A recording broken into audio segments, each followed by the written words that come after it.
Hello, everyone, and welcome back to another episode of Past the Barb. Today is Monday, October 16th. We have got a kind of slightly above half full barn, I would say.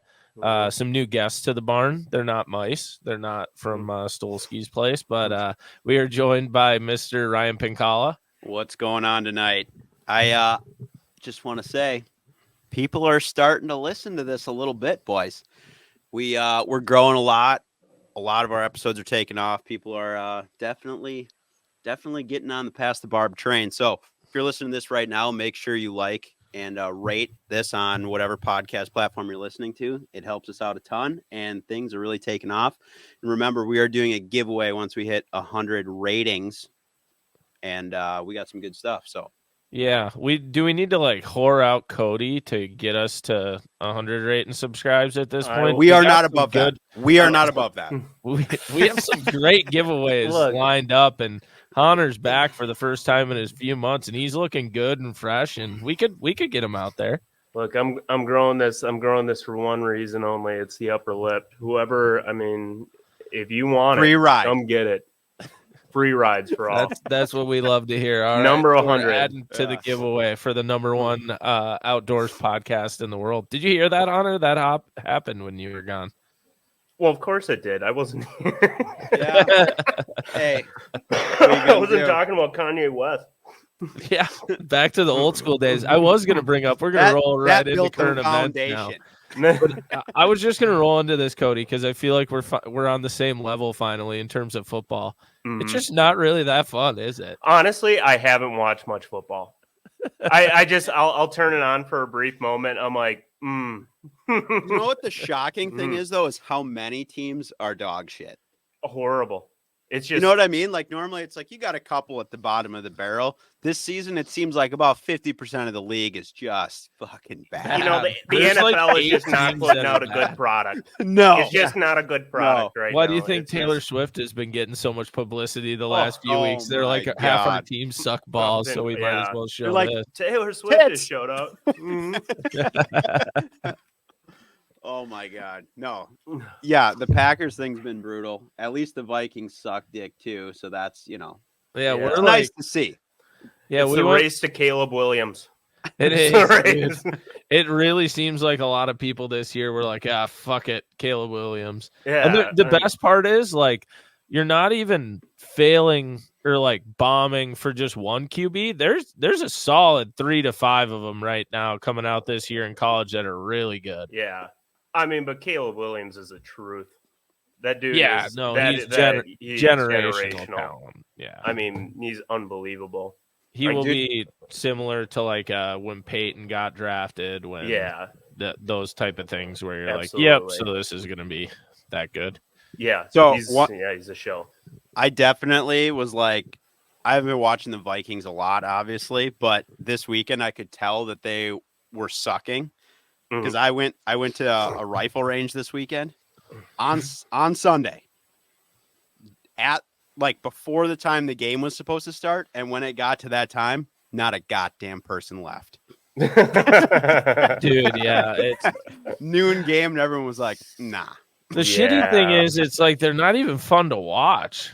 Yeah, it's just kind of painful. No, and they've turned the ball over 13 times already this year, so it's they're on a record pace for that. So just all game, you're this is going to go bad at some point, and then it does. And you're well, that was new. That's kind of cool, I guess. At least we have something new to watch. We're excited about, we got a new toy. We don't know if it's just complete junk or if, we haven't figured it out yet. But right now, definitely needs some batteries, right? It's neat. Yeah, it's a little shaky right now, but it's still fun to play with. It's, I'm a cat with a toy. I haven't gotten completely used to it yet, but I will say the first couple weeks I was you got to be fucking kidding me. I was God damn it, not again.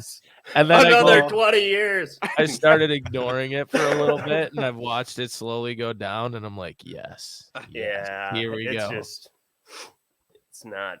It's not trending in the best. Yeah, that's okay. The Lions are good, so who can be Lions mad? are real good. Yeah. No, the only football I actually watched this weekend, I strapped in for the game last night with the Bills, and wow, what a game to not watch. Yeah, that was I think- the ALCS was much more entertaining. Oh, Wasn't there another like brutal injury? I went to bed right as I heard there was an ambulance like on the field again or something like that. I think there was quite it was just it was your typical like leg blowing up or something like that. Yeah, there was quite a few like he just lost, he regular lost his stuff. Also, speaking of that, we were Like- recording a podcast when the Hamlin thing happened. Oh yeah. And but I just want to bring this up. I can't be alone here. It's got to be a bad PR move that they retired his numbers on the back of the ambulance. Oh, I know. That's Like, it looks really bad. Like, in terms of, like, decals you would put on, like, your rear view mirror, your back windows. I don't think that should, am I wrong there or am I right? I mean, that's just bad luck. That's just karma. Like, I would have just avoided the stadium if I saw that ambulance. I'd have been like, nope, staying home, not going to the game. 33. It just looks so weird. They pick someone up and you're like, God, I hope he's okay. And then the door's shut and you're like, remember that guy who died? Remember that guy who almost died? And then we brought him back to life? He actually did die? He did die. Yeah. Then he undied. It was like a 99% chance of death. Hopefully you get that lucky again. You're like, weird. Jesus. Yeah, no, I haven't felt that has thrown me off lately. But anyways, as you people can tell, Mr. Cody Hahner is back. Cody, yes. What have you been up to when did we last see you? Was it before the Perrick interview? Yeah. So it's it's been like 2 months? 2 months? 2 months? Let's see. I have been waking up, going to work, going to bed, waking up, going to work, going to bed until about now. Until about this moment. That's so exciting. It was super, super exciting. I think we had 1 day off since July. So give the people a little rundown of what you've been working on over there. You are so rich right now. Oh. They talk about the trades, like get into the trades. It's the payoff. Like once you get past the first couple of years, you're going to be living in it. Wait till that overtime to hit. I'll tell you what, I've been working 85 to 95 hours a week. Lies. Pure lies. That overtime ain't hitting. Stay away. Be a lawyer. Go into marketing. Do something else. It's not worth it. I put a goddamn drill bit through my elbow the other day. I showed someone and they looked at it and just like kind of chuckled and they asked if I put super glue on it. I'm like, no, it went through my elbow, like almost out the other side. They're like, you okay? I'm like, yeah, it was scalding hot, so it just cauterized right away. So he's like, oh, then you're fine. I wouldn't worry about that. I'm like, oh yeah, sorry, I was such a bitch. My bad. My bad, bro. To be fair, I told the wrong guy. I mean, he's like a 65-year-old roughneck who is a steel, weld steel. Like he's got about 1 million stickers on his hard hat, chiseled, best like mustache of all time, couple tattoos that, they mean something. So have you been at that one job site the whole time? For the most part, yeah. Then they got to have some really fucking good electrical, man. Oh, it is. It is premier. It is. No, it was more or less a big screw up by a bunch of general contractors on scheduling. And then the owners, who are all from California, came in and they're like, wait, why aren't we done yet? And they're like, what do you mean? Why aren't we done yet? And apparently we were supposed to have the scheduling was supposed to be like 10 months. And then what we were told, or when we got there, we had 3 months. So we had to do 10 months of work in 3 months. That seems profitable. I mean, and it is the most basic bullshit. Like, we are adding serious value to Steven's point. Let me rattle off a couple of the stores. When's the last time you've seen a Big Lots? Do you remember those when you're like 6, 7 years old? Yeah, they're kind of like actually, a fleet yeah, farm. I guess there I was one didn't in even know they had Birdsville, a I Big think. Lots in Stevens Point. We do now. I just built it. Is it where the Kmart used to be? It is where the old Walmart used to be. Ooh, God damn it. even better. Yeah, when we were clearing the place out, we had there's a couple homeless people living in the back, but there's now a new Big Lots. There is a Ross Dress for Less clothing store, basically a Goodwill. And adding on, last but not least, a Five and Below, basically a Dollar General. That is what I I've have been working seen on. those stores around, but I haven't been in one. How nice is it? I don't think they're nice, Not. dude. It's literally a Not. It's like just a a dollar strip mall. store. It's I just know. a dollar store. I mean, there's a Fleet Farm. well, it's a I mean, $5 and below store. Yeah, well, I mean, there's a Fleet Let's Farm. not get it right? twisted. Where are you going to go? Big Lots or Fleet Farm, which is right across the road? Big Lots. Yeah. You're right. Yeah. Not a Midwestern traditional store that's I been mean- around since I was born. I mean, the lineup of stores in that strip mall goes Dunham's, Big Lots, Ross, Five and Below. I almost did see a car in the Dunham's parking lot there once, though. I have seen, I think, 3 people in 3 months. I don't know what's going on. Something's happening over there. Oh my god! It's not tennis rackets, I'll say that. So that's all you've been doing. As that, and then we worked on it was like, maybe I talked to you, maybe I was on here when I was doing that. It was like 120 or 140 foot tall, like grain tower. Oh, yeah, that looked did I like a tell you- suicide mission. Did I dude. tell you about that? I don't remember this being I talked just about saw on the the snaps, podcast, dude. so maybe just the Snapchats. Yeah, just So the All set, right. set the scene for people. What's going on So, here? It's basically, For if you're those in, of like, you who haven't figured this out yet, Cody's an electrician. yeah, and a yeah. damn good one. and more like a bitch. Yeah, no, I wouldn't say. But anyway, this grain tower, if you're from like a small rural farming community, you'll know what I'm talking about. Basically, it mixes up the fertilizer that you like order for your farm fields and dumps it into a big truck, so you have the mix that you need to put whatever your field needs in it.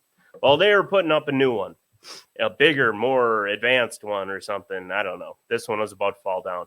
Well, the tippy top is like, this one's big, like 140 feet, I want to say. And we have to pull wire 140 feet straight up.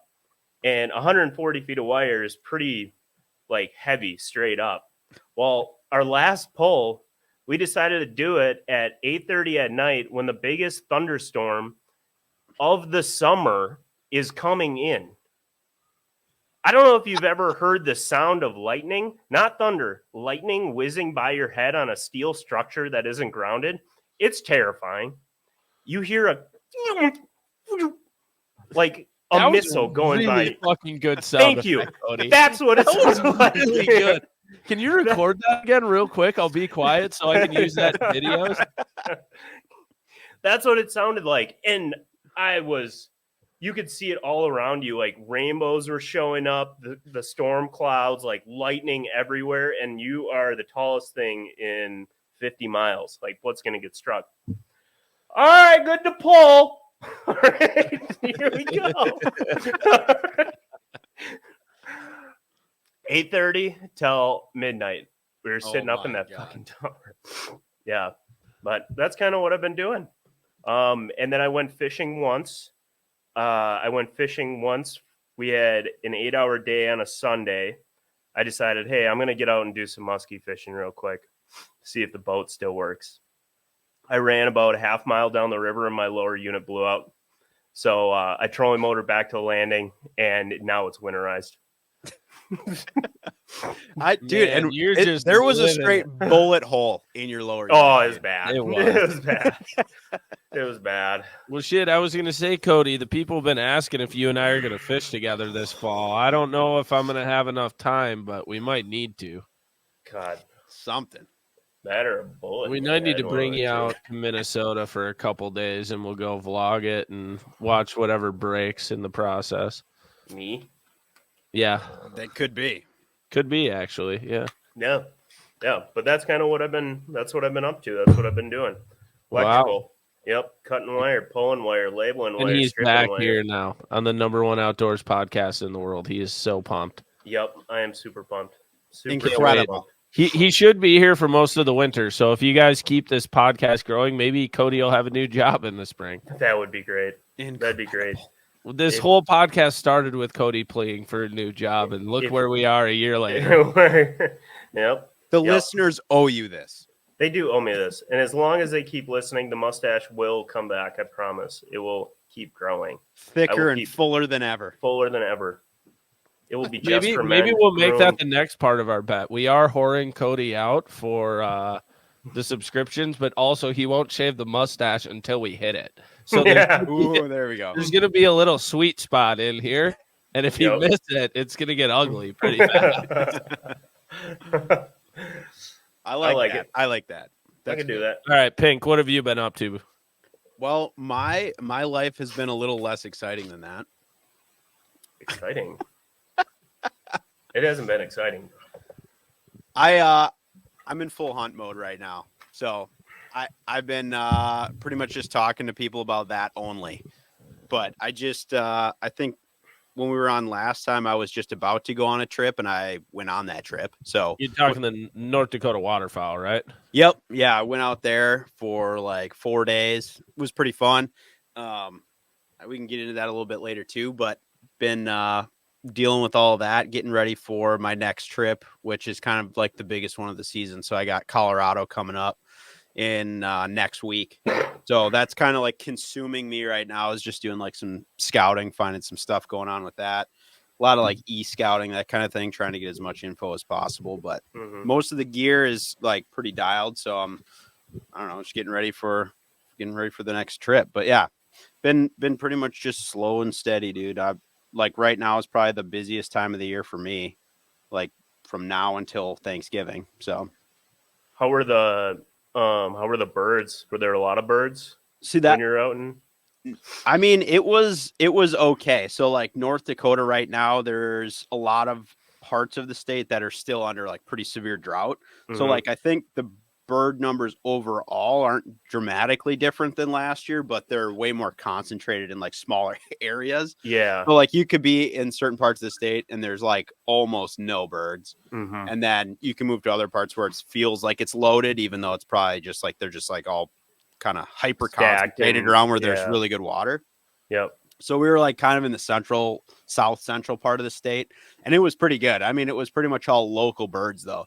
Like the migrators really have not shown up there, at least as of when I was there this past week.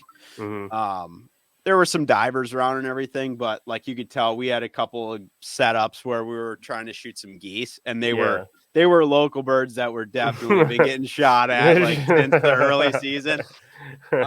So yeah, but I think that area once some fresh birds get in is going to be unbelievable, because there's so much good water there, and I hunt that pretty much every year in that particular area. There's like even more water than there was last year. Like pretty much everything. There's more roads underwater and stuff like that. But no, it was sick. There's a lot of good video clips I got this trip though, because I found a couple really big duck feeds in like cut bean fields that we were filming and stuff. There was like no way to hunt it. Yeah. But it was unreal to watch. Like the one, there's probably almost 1,000 mallards going into this cut bean field, and they just kept coming and coming and coming. That's cool. But we had some good shoots. It was just me and my dad out there, and then my uncle and my cousin came for a couple days too, and we all shot tons of ducks and got a few geese here and there. Ended up shooting some snows, one snow right at the end. Yeah. But yeah, I think there's just some that like locally live in North Dakota and they never leave. Yeah. Well, like I was telling you, Pink, I was down. We'll talk about it a bit next, but when I was down for the St. Jude on the Mississippi River, that was the same weekend you were in North Dakota, and so Hahner, we're on the Mississippi River. Waterfowl is moving. It's the first major cold front of the year. like Thursday and Friday, it had been like a high of 45 degrees and raining. And then Saturday was the day after the first like high pressure cold front, beautiful day. Yep. And they were moving down the They Mississippi were Flyway. moving like a motherfucker down the Mississippi Flyway. And me and Pangrat came up from Oklahoma, obviously. And we go run to our first spot, come off pad, and you can hear boats running in the distance. But for 3 hours, all you would hear is I can imagine. It had and to be then just a war little zone. quiet, and you'd see some birds spray off in a direction, and then it'd be quiet for a little bit longer, and then you just hear and it was like 3 People or 4 get after it hours. on the Mississippi Oh River. my Oh my gosh, god, yeah. dude. And Panger looks at me, he's like, dude, it sounds like a fucking world war out here, dude. Yeah. Like, Yeah. just everywhere, just Yeah. gunfire. It was nuts. And then you're like, oh, dude, so I'll just go into this now since we're talking about the hunting part. But we run to like our third spot, and it's this like closing dam or whatever, and right in front of it is this sand that's been out of the water for the whole year. So there's like some cattails and shit on it now. Mhm. And we come ripping in, third spot, and we're just ignoring all that. And we get off pad and we're talking and casting. And I look ahead and I'm like, man, there's some birds ahead of us. And I keep looking at the birds. And these I guys are like, realized- look at these dickheads. and I realized there's like 4 birds swimming in the same circle Oh my over and over again. One And there's this waving one its thing- arms in Yeah, one spot dude, the he just entire kept time. He's doing throwing a it. popper up there. Yeah. He just kind of was waving his arms. Oh, look and at the sitting in one mallard. spot for like 15 minutes. It was incredible. Oh my And God. all of a sudden, I look at Panger. I'm like, holy shit, dude. There's a guy right in front of us. And he's like, what? I'm like, look, Look. Oh, 70 yards jeez. right in front of us. Oh And he's my like, God. oh my God. And like, I still never saw the guy. I don't know where he was. But all the decoys, I was like, those are decoys, and I don't know where this guy is. So we like fish this spot quick, and we're like, all right, for safety, we should probably leave right now. Yeah. Start But feeding them anyways, bread. Yeah. you Dude. talk about what you had Well- going on, Pink. Yeah. Yeah. Well, and we talked about I think it was the last episode, we were talking about the coot thing. So Yeah. eating coot. specifically because of that, I got super fired up on that out there, and pretty much made them pay pretty hard one day. So I Oh no, Pink froze. Yeah. so it's just like a ton of cattails in there. You're back now. Oh, You froze shit. briefly. Sorry. Yeah, so basically we were hunting this little green slough. It's just like a small pond loaded with cattails, and there's a ton of coot in there. And so after the morning shoot, we shot a bunch of ducks and stuff, and after that, pretty much went and annihilated the majority of the population of coot that live in this said green slough. Pretty much just going around in a kayak. Can you Oh my can God. you eat them? I Yeah. We talked about how to cook them last Absolutely. episode. Yeah, we talked about it. Cody re- may be a host. wasn't of Pass here. the Bar, He but he's wasn't not here. a listener of Pass Go the Bar. back. Oh, Go back. I'm gonna have to read into that and not use that recipe. Oh, Anyway, what about you, Anyway. Bart? No. So when I was last time when we were leaving, was getting ready for the Jude. So went down to the Mississippi River, thought it was going to be pretty gangbuster. Turned out to be not. We had that wicked warm front the weekend before it, and I think it stalled a lot of the fish and really spread them out. Tournament ended up getting one on largemouth. There was one team that brought in 24 and a half the second day. Was that's for- practice that's not that's good for either? sticks. No, honestly, most of practice sucked too. Like on one day of practice, I got into it pretty good at rhythm with some sand drops and some wing dams, catching some big smallmouth, and then I found one largemouth area. But I figured the smallmouth were coming to me, and I ended up being pretty wrong on day one. Because I went to like 7 spots in a row and couldn't get bit there, and I had this one wing dam that I caught a 3.5 and like a Panger caught a barely keeper on it. And then we kept going back to it, and we'd get like 2 bites, and it'd be like a 12-incher, a 14-incher, and you're like, oh my god, just give me some keepers. Yeah. But yeah, I ended up scrambling around and getting us 4 largemouth. We weighed in only 5 fish, and it's a 6-fish limit. So it was the first time on the river not having a limit. And dude, I couldn't buy a bite. Like I couldn't just go like get a bite somewhere. Just it was super really spread out. It was just really hard. I tell you what, though, we could fucking smash the white bass. They were everywhere. They were, dude. You pulled up to any sand spot or wing dam, guaranteed to catch 3 or 4 whites. It was incredible. I know Panger was telling me at Pro Day that you were catching walleyes on a top water. So then I was like, you ain't on them, boy. Yeah, no. Yeah, so I ran up. Well, this is actually kind of funny. So this rolls into, so day 2 of the, after day 1, we're only, we weigh in 5 fish for 10 3/4. We are above middle of the pack. That's bad. That's bad Mississippi River. That's bad. Bad Mississippi River. But I see that and I look at Panger and I'm like, dude, we're like, we can still get a check out of this thing. We got to catch probably 18 pounds tomorrow. But, that's doable out here. You just got to make a few of the right decisions. So I looked at him and I was like, well, I'm not going to lock down because I think a lot of the big bags are coming from there. And I don't want to get in anyone's way who actually has a shot to win it. So I was like, you know what? We're just going to go wing it. And I looked at him and I was like, where we're going to start tomorrow? He's like, where are we going to start tomorrow? I'm like, we're going to run to that spot that we went to on that one day of practice and yesterday, and we have not caught anything on it except for 1 walleye on a spook. Was he hyped on that? He was hyped on that game day decision. He was not in on that decision, believe it or not. He did not like that decision. I could feel it. But I also was like, I'm making this decision because half of day 1, he sat in the back of my boat watching the Oklahoma-Texas game while I fished. Ooh. So I kind of was like, you know what? I'm making, man.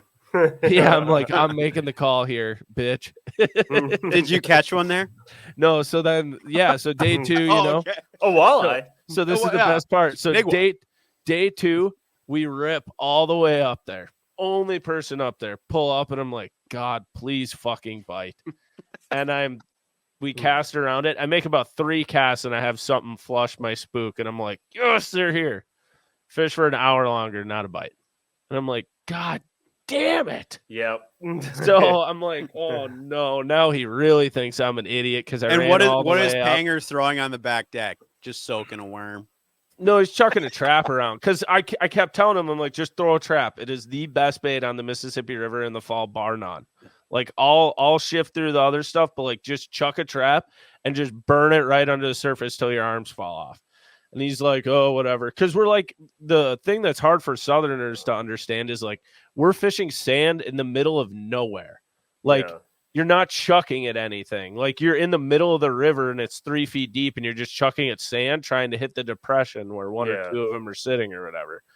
So I'm like, God, I hope there's some fish on the second spot. And we go pull up to it. And I can tell his optimism is definitely at a low.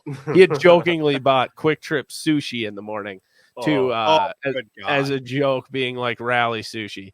Well, we pull up to it, and I'm like, God, they have to be here, man. I know we ccame here yesterday, but they have to be here. And second cast, he catches a 396, like a 4-pounder, our first fish of the day, a smallmouth. Nice. And the whole time he's reeling it in, it ain't fighting.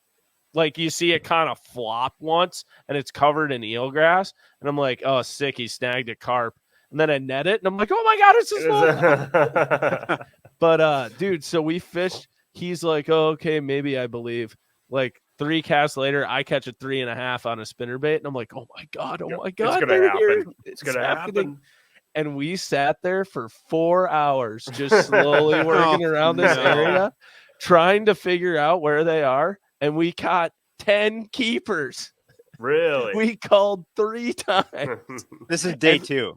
Yes. Yeah. And dude, we fished that spot in practice with the same baits and the day before with the same baits the same way.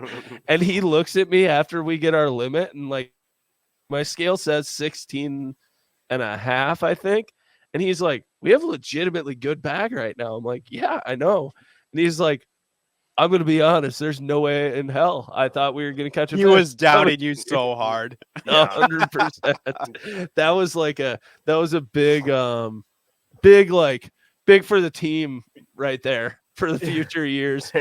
Getting him to listen to me for that one, because I was like, we're going to go here and we're going to catch him. But yeah, we moved up a handful of spots. I think we got up to like maybe 28th or 30th or whatever to finish it, but we closed the gap a bit. We needed 1 or 2 more big bites, and we went looking for them. But yeah, the place was fishing really weird. Then the funny thing is, the next day I went down to Winona and fished a tournament with Wyatt Stout, and that was the first tournament I've been in a long time that everyone there was really pissed that me and Wyatt were there. Oh, really? Yeah, they were really mad. They were like, literally from the get-go, they were like, you're jackpotting. Well, and you're like, yeah. I was like, yes. It is exactly. You've been here practicing all weekend, and I was on the 2 pools above this. But yeah, so Wyatt and I went around, actually caught like probably, I'd say 40 to 50 largemouth, only 3 smallmouth, but bunch of largemouth, and we won by 4 pounds. Sounds about right.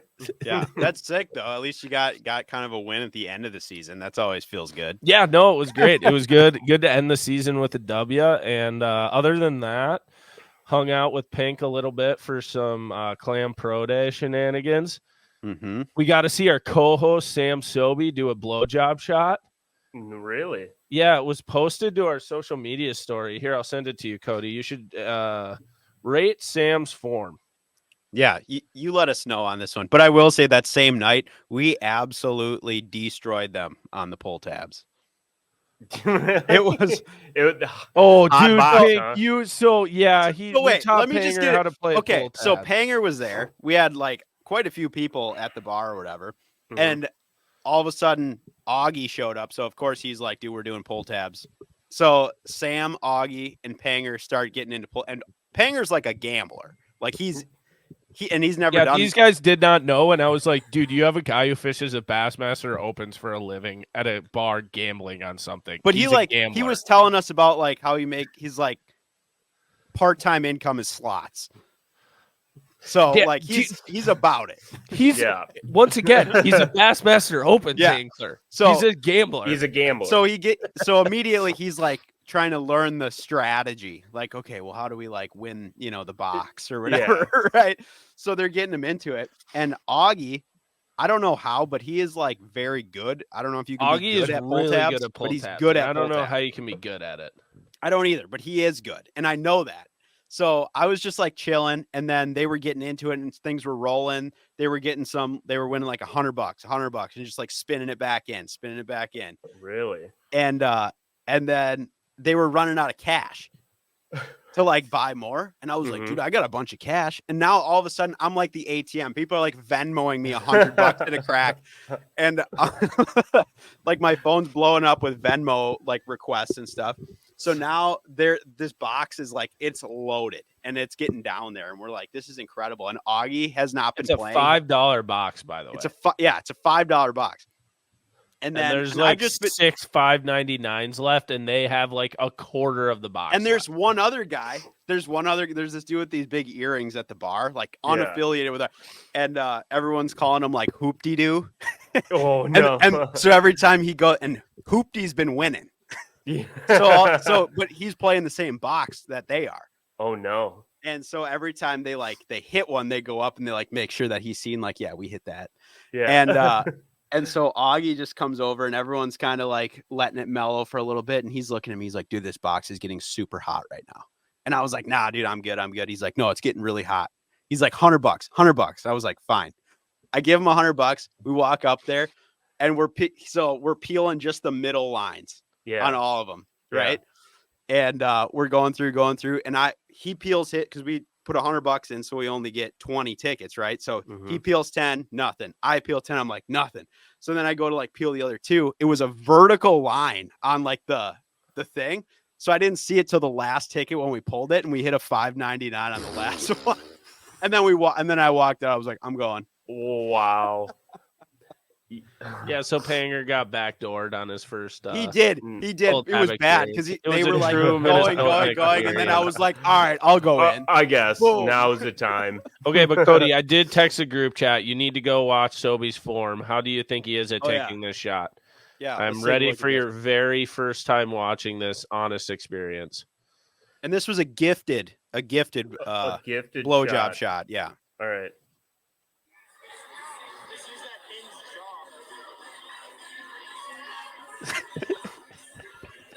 I could tell by the convulsion there that you really indulged in that experience. He caught you off guard. Striking. I did not know Sam had that talent of a snake jaw. I didn't know it would And snap open that fast. The And to palm, flip it back. like Oh yeah, caressing the thigh, like Samuel, little too good. we'll get it up. We'll get it up on social media so people can watch this again. I know it was a story, but It's a really good one. it's really good. Like he just took it. Didn't even like fight or anything. No, He was just like he "All knew. right." He knew. That's incredible. I mean, some people have to have a talent. That is a man of many, apparently. Yeah, no, that Very one well caught me done, off Sam. guard, but Very well. yeah, Very no, good, Sam. other than that, yeah, haven't been up to too much. Just gotten a little bit of the ice fishing stuff going. As sad as it is, it's hunting season right now. But literally probably in a month from now, someone's going to be walking on ice somewhere. Mm-hmm. So that's a crazy thing. It will come. True. It's coming. Yeah, but no. So that'll be fun. But other than that, caught up kind of with everyone and what's going on. But we're gonna roll into geared up. Pink, what do you got? Because I'm assuming you have some stuff. And I got a couple things. So what do you got? You guys got a few too? Mm-hmm. Hahner, go ahead. All right. I guess for this time of year, fishing wise, the number one thing that I'm always have on me, and people always will have their own personal brands. I bring Simms Chukka boots, just their rubber insulated boot. I'm wearing that 100% of the time this time of year for snow, rain, whatever. They're warm enough with like a nice wool sock, and they keep you dry. Like there's nothing worse than cold, wet feet during the fall. So that's like numero uno for me. Are those like Over those gloves. green ones? Those Yeah, the green ones, Yeah. and they like came out with a newer model now that have like a nicer, like taller. They go up just past the ankle now. Yeah, they're a little bit higher. Yep. But I would say that is a big one on my list. I would even rate that over gloves. Like if I have nice feet, I can find a way to keep my hands warm. Yeah, it's wild how big of a difference that makes. Yeah.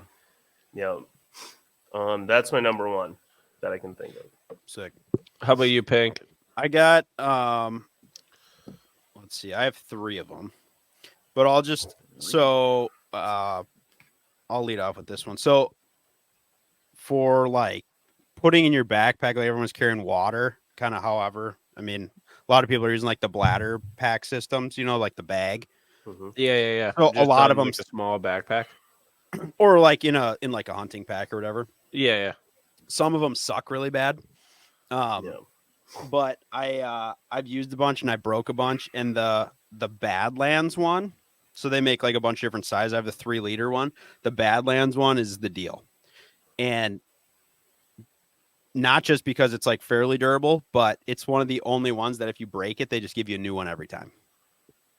And Oh, really? Most people don't know that. Yeah. So like pretty much everything that company makes is like that. Not like a plug or anything, but pretty much even if you just like stab a hole in it and you're just like, oh, I did that, that's fine. Like they'll just give you another one. So if you're gonna just get one, I would get that one because it's pretty much the best move that there is. And they're hard to break, but that particular one, if you do break it, they'll just give you another one. So Yeah. the bad. I'm going to interject you real quick, and just from hearing me and Cody right now, a good pack of cetrizine would probably be good. Some allergy medication, Mm-hmm. that's a good geared up because I'm in need of that right now. especially. What do you got? What cold? What allergies do you have right now? I don't know. I had nothing. I went outside to help Jake move a mattress or two into a new place he's moving into, and suddenly I feel like I'm dying.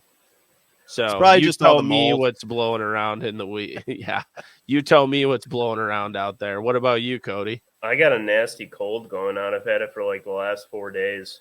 Yeah, You know, I might have ran into that. I don't know what it is. I used to like colds never bothered me, but I don't know if I've just like I think as I'm we're getting old. older or what. You're but they, 30 like, now knock me too, down. right? Uh-huh. Yeah, I think it's a 30 thing. Must be. Yeah, Must it be. sucks. Anyways, Pink, what was your next one? All right, so this one's God, you guys are all old and used up. Working, man. Got to drag my ass up to Vascolingus. Putting the new drywall up there at the new McDonald's. At the Big Lot. The Big Lot. Settle down, Yeah, I'll Griff. get a new car tomorrow. All right. So what? So this one's not even fall related. It's just a good one, and I just brought it up because I was getting crap ready for that trip. Bart, you might actually like this one. So the Peak Design Capture, you know what that is? I think I've heard of this. So it's like a quick release plate you put on like a camera body. Yes, I have heard But of it this. goes on like a backpack strap. Yeah, like right here. And it's like metal and it's legit. Yep. And I mean, if you watch any YouTube like Western hunting anything, that you see it on everybody's gear. Buy that. It's like $50 and it's worth it. Every penny of it. Maybe I'll get one for ice fishing this year. Oh shit. Oh, you're Am I back. You're good. Okay. Yeah. God damn. No, we heard you just fine. Yeah, I just said Okay. maybe I should get one for ice fishing this year. You should. I mean, you can put it on like anything. It doesn't have to be like a backpack, but anything. Yeah, that you but can, I got like clamp that around. little DJI backpack I bring with and stuff. Yes. Yeah, and it's nice because it just hangs right. I mean, right on your chest, kind of deal. Like The only thing I feel like in the cold, still your camera, your battery's still going to take a pretty big hit with that. You know. just Yeah, because it could it's be out. okay. Yeah, just because it's out, but you could probably figure it out. Maybe. Still. I mean, I don't that's know. still sick just having it. But right there. it's a really good rig, whether you're doing like hunting stuff or not. But that's a good one. And I know I've had people like ask me about that, where I have like if I post something and it's on there, people are like, "Oh, how's your camera right there?" That's it. Huh. Oh, that's So. sweet. And Peak for the design record, capture. I just got a notification from the weather. It says air quality alert. Reported air quality in your area is unhealthy for sensitive groups. So You're a Must be a sensitive sensitive. group, I guess. I don't know what to tell you. yeah, no, but for real, in terms of geared up, one thing I will bring up, Pink could talk more about different side of this, but we're getting in, like I mentioned, slowly but surely, we're getting into the ice fishing season. It will be coming. And with that is just snowstorms in general and just like whiteouts not being able to see well and eye strain, especially in the winter. People think sunglasses are only for the summer, but in the winter, I actually probably use them more because of how bright it is. Those relevant hard water bronzes that we wear in the winter are awesome, and they're by far the best lens to wear. Like if you drive a lot in the winter and are going through whiteouts or whatever, like they're just a really, really, really good winter lens. And I was going to say you could speak to the concealment. I know they have some hunting lenses. I don't know anything about them, though. Yeah, I would say for driving, the concealment ones are my favorite. Oh, really? Better than the bronze? Yeah, I think so.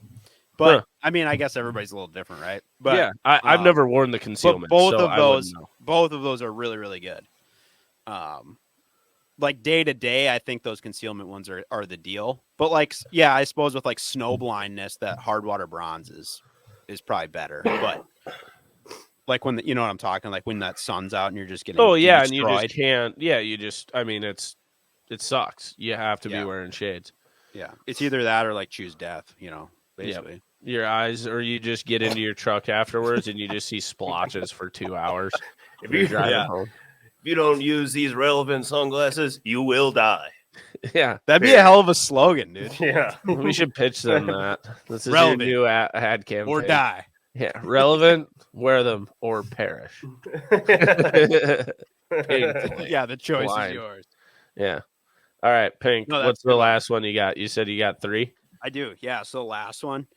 So Weeby is they make knives, Weeby knives. Yep. They have like a lot, they're all like those replaceable blade style knives. So this would be like one you're probably gonna like pack with you to do like field butchering or whatever.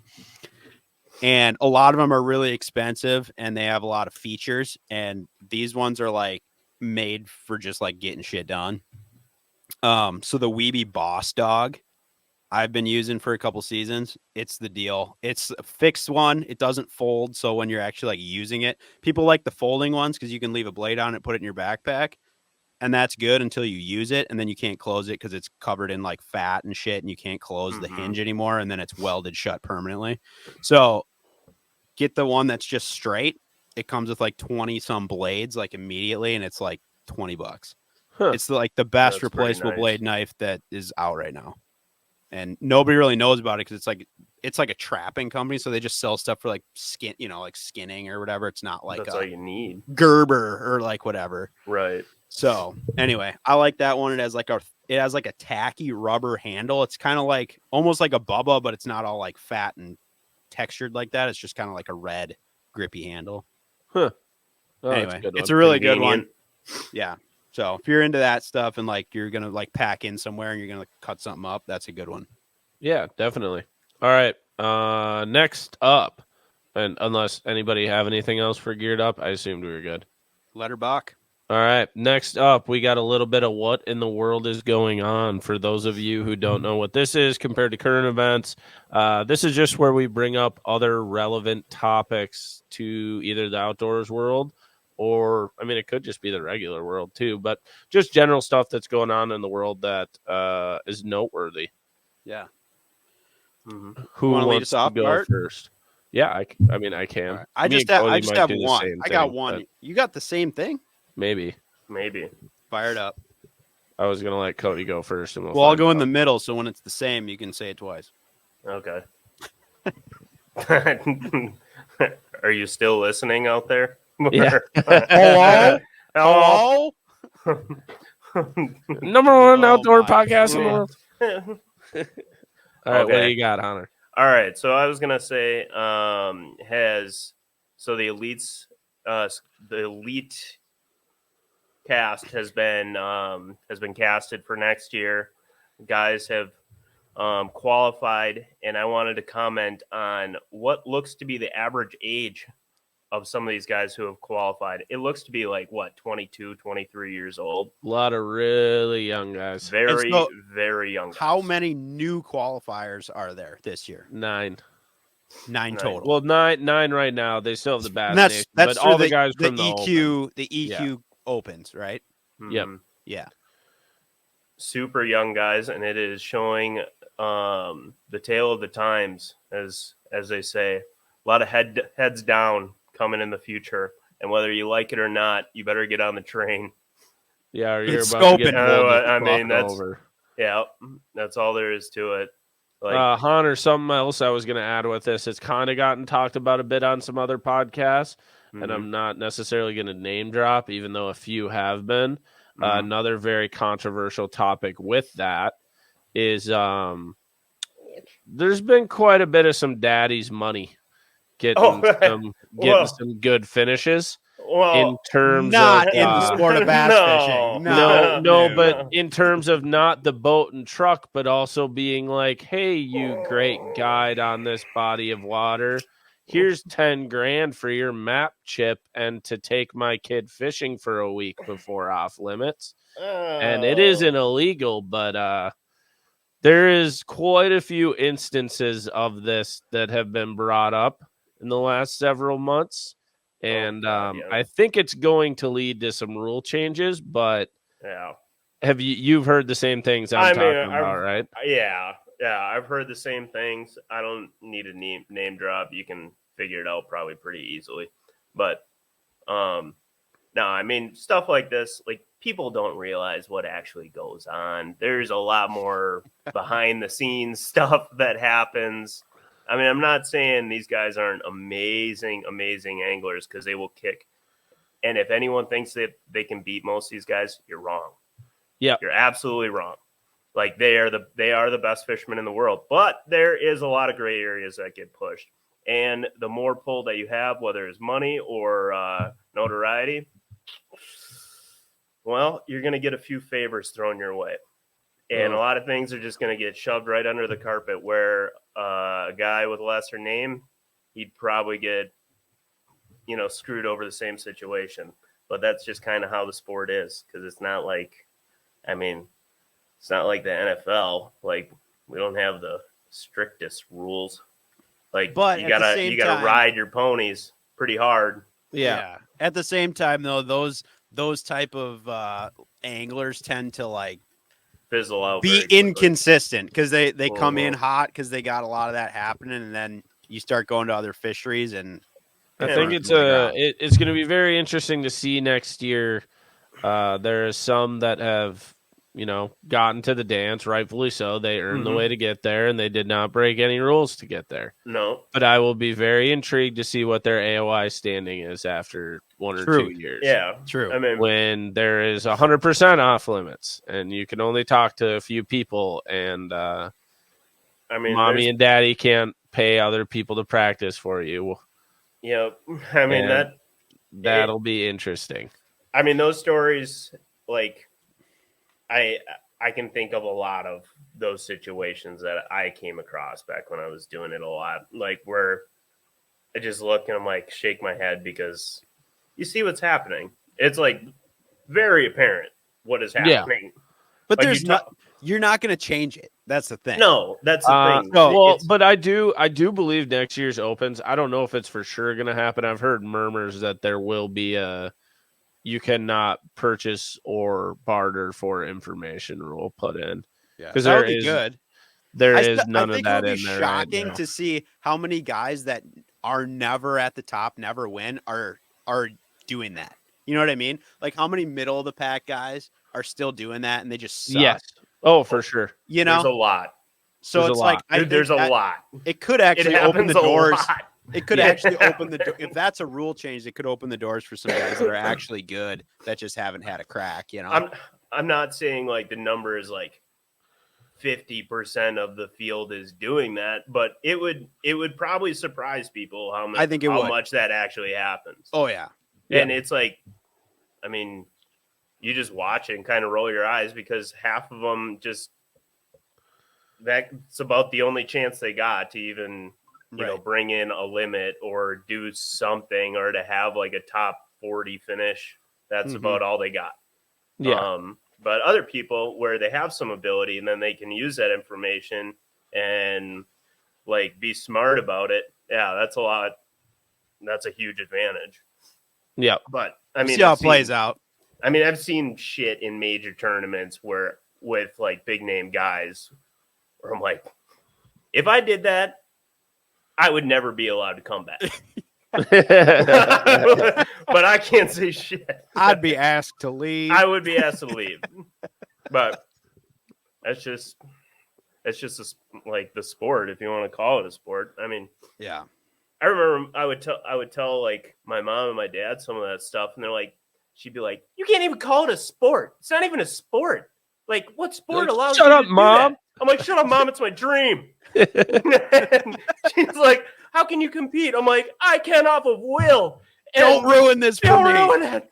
I'm a musky I fisherman, work- god damn I it. work hard at this. Well, you know. Here we are. There we are. number one outdoors podcast. So At least you got that going for you. Cody, we haven't gotten to ask you though since Yeah. that new open schedule came out. Are you gonna hop into any next year? yeah, I would love to. I'm actually looking for like a 17.5-foot tiller at the moment. If you know where to get one that's rigged up with live scope and the whole 9 yards. That's all you need, dude. Honestly, right now I trying to get the life back in order. And have like a solid base rather than gambling off of like debt. You know, doing tournament fishing that way. I'd like to have a solid you've grown. base. You Right. have grown. Right. Have a solid base where, you know, when your motor blows up and you wonder, maybe I go to that truck stop and do something I shouldn't do to get back home. That thought doesn't, you know, like maybe I can, it's not that big of a deal. It's not the end of the world. That's kind of my thought on tournament fishing nowadays, is having a little comfort. No, I feel that, dude. I was like, but that schedule heading until that schedule came out, I was like, man, I don't know. Maybe I'll take a year or two and just kind of get right, get settled, get a few things figured out. And then they're like Division 3 of the Opens. And I was like, here is all my money. And then they drop all the best northern fisheries you could have. Yeah, no, it was and here's my money. Leeches on there, like,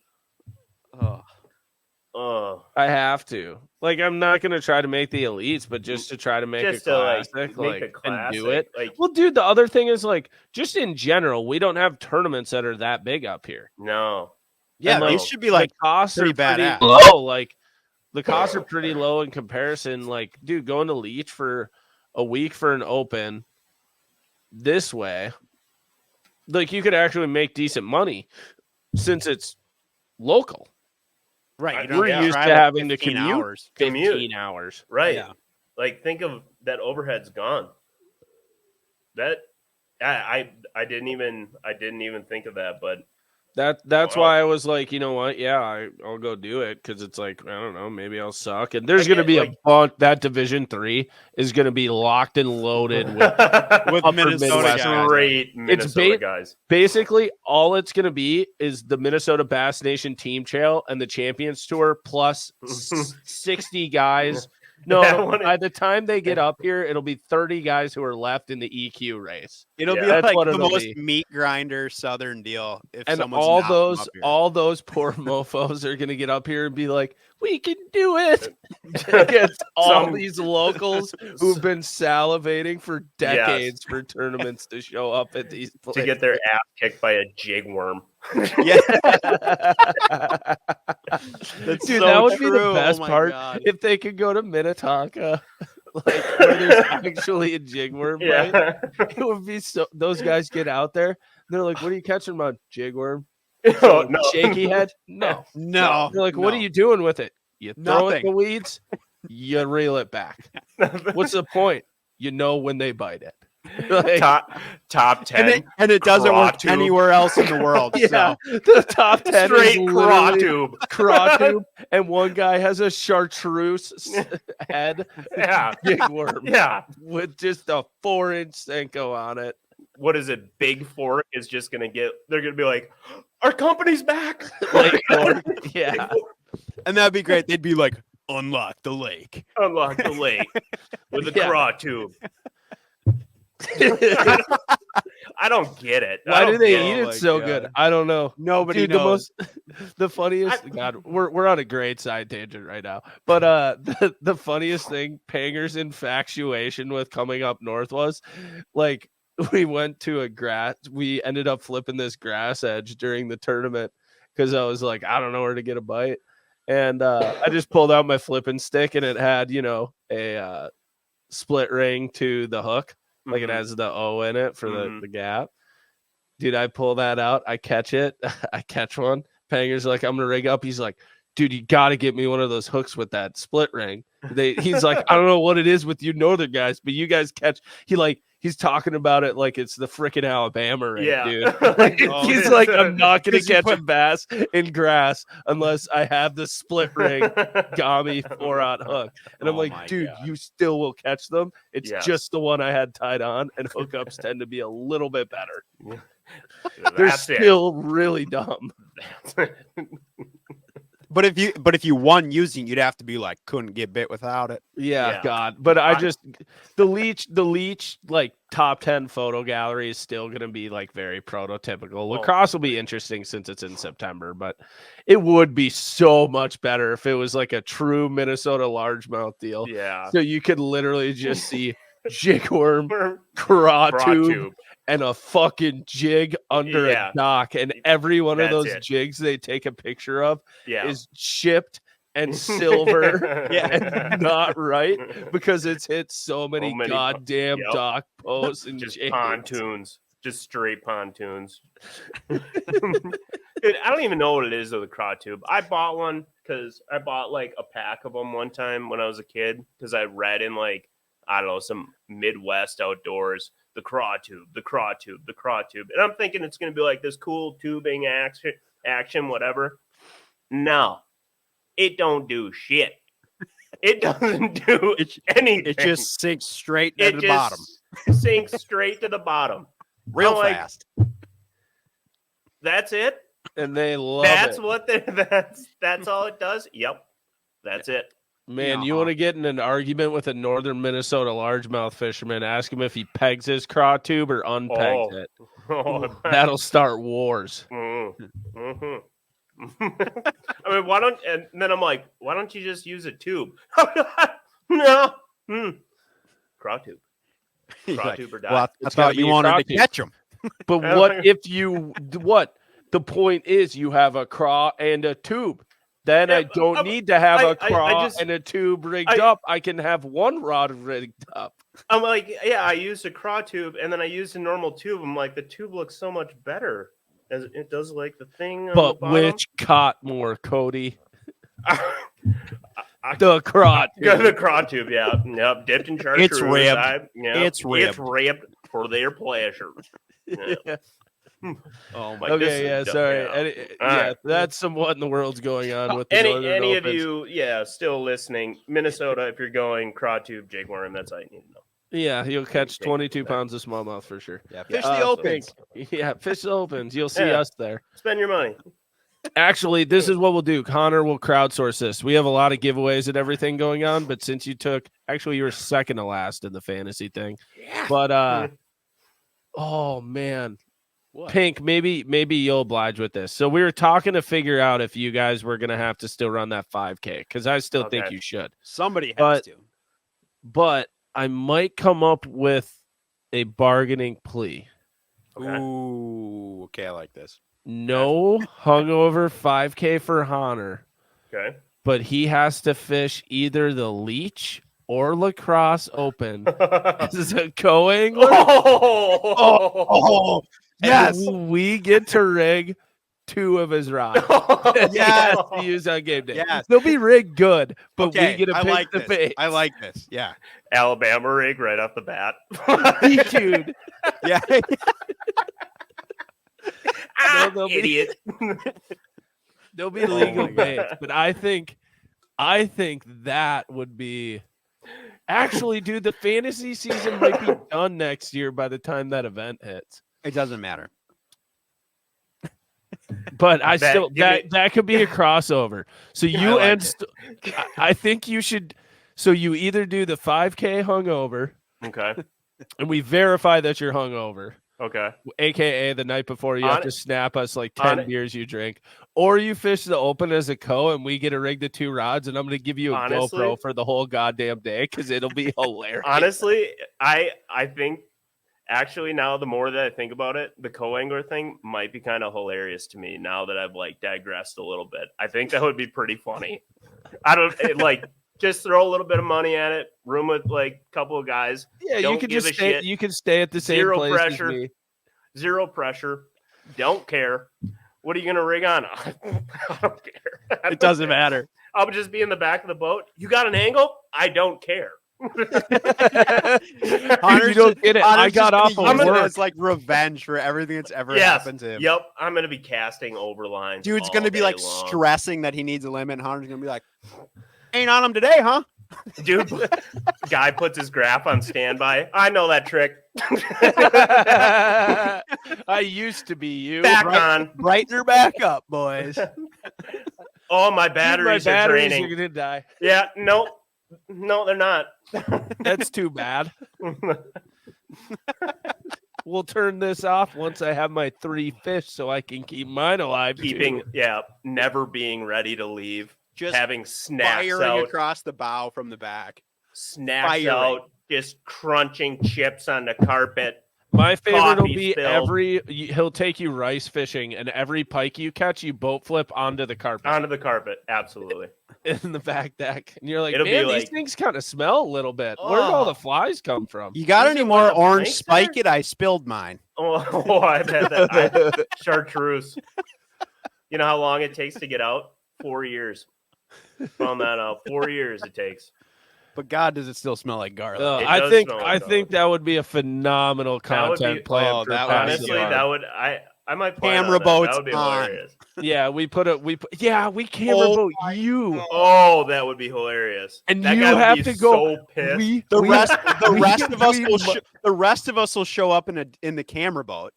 I'll Why- mic you, Cody, Yes. and we'll film it. And you have to go up to your pro and deadpan straight look him in the face and just be like, yeah, so like I need to know where we're going because I got to tell my camera crew. 'Cause they're following I'm us filming it. around. I'm Could you filming a imagine? YouTube. Oh my gosh. I'm filming Oh a my gosh. YouTube series.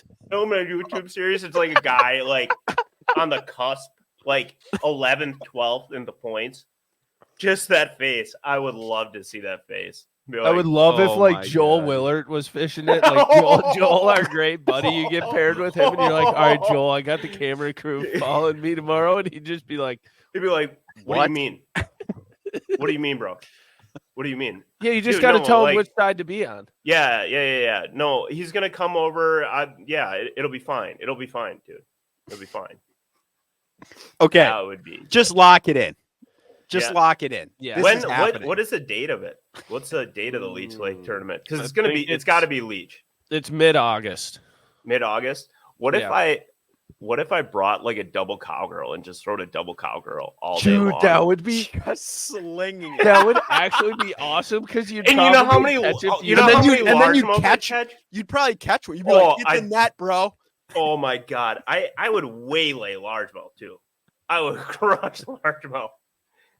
Hunter like- boat flipping a 30-incher into the carpet would just be fucking incredible. This is a fantastic idea. This is a we great gotta idea. Pencil it in. The This more is- we talk about it, the better it gets. I just can't wait to see you with a visor, and your hair has to be. It can't be above the visor. It's got to be below it. Yep. You just pull it down. Yep. You got your vest on in the morning, sim Yep. stuff tucked in, your boots tucked in, A lot of your pants, stickers. and Yep, you're a just lot of walking stickers. down there. You're going fishing.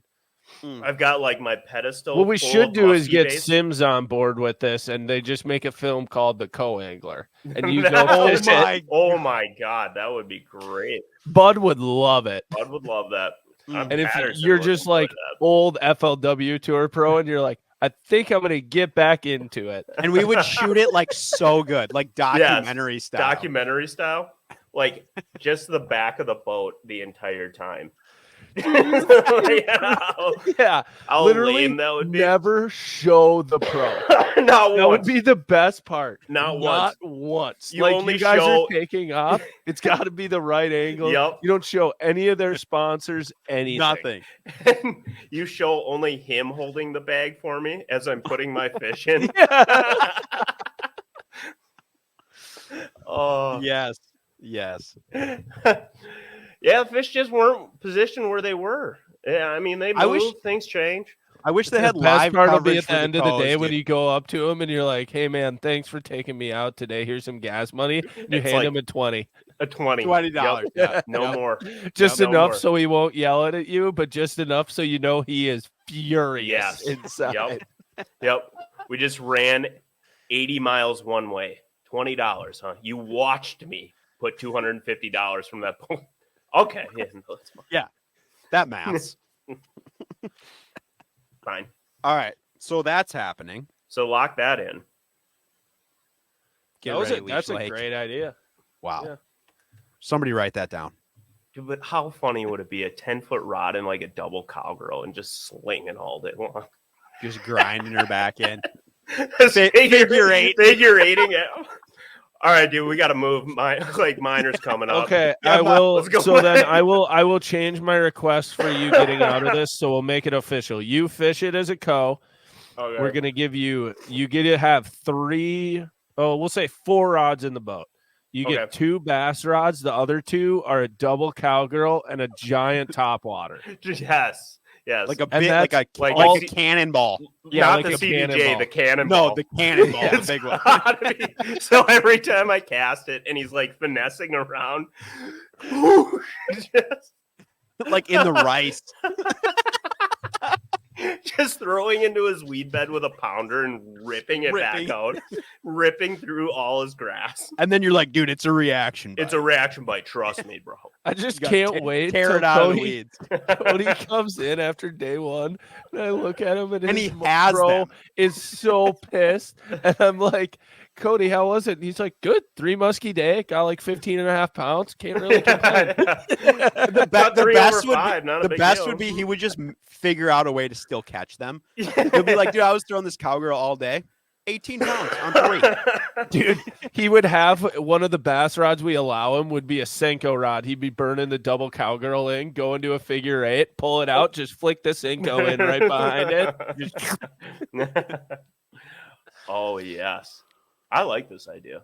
This is a good idea. This is good. He goes smallmouth fishing, and there's 3 smallmouth behind his, and you just repeatedly chuck your bait right at him. He's like, he's like, net him. He's like, no. No, there's one right there. There's. What are you talking about? He'll eat it. You're tangled. Oh, dude, you got in my way. Yours tangled in mine. Why did it do that? Why did it do that? Oh, hold on. You're in my blades. Oh, yeah. Oh my god. For anybody still here, that was a 10-minute tangent of us hypothesizing what it'll be like when Cody fishes the open on lead. And if you get a check, you have to do the same thing at lacrosse. Oh yeah. Yep. Mm-hmm. Where there's 0 muskies. But we're going after. All right, Pink. What in the world is going on? What did you? All right. We got to move. We burned that topic to the ground. Oh god. So I think we did good. All right, so we got another beating a dead horse. That she did. It was a whole shed. Yeah.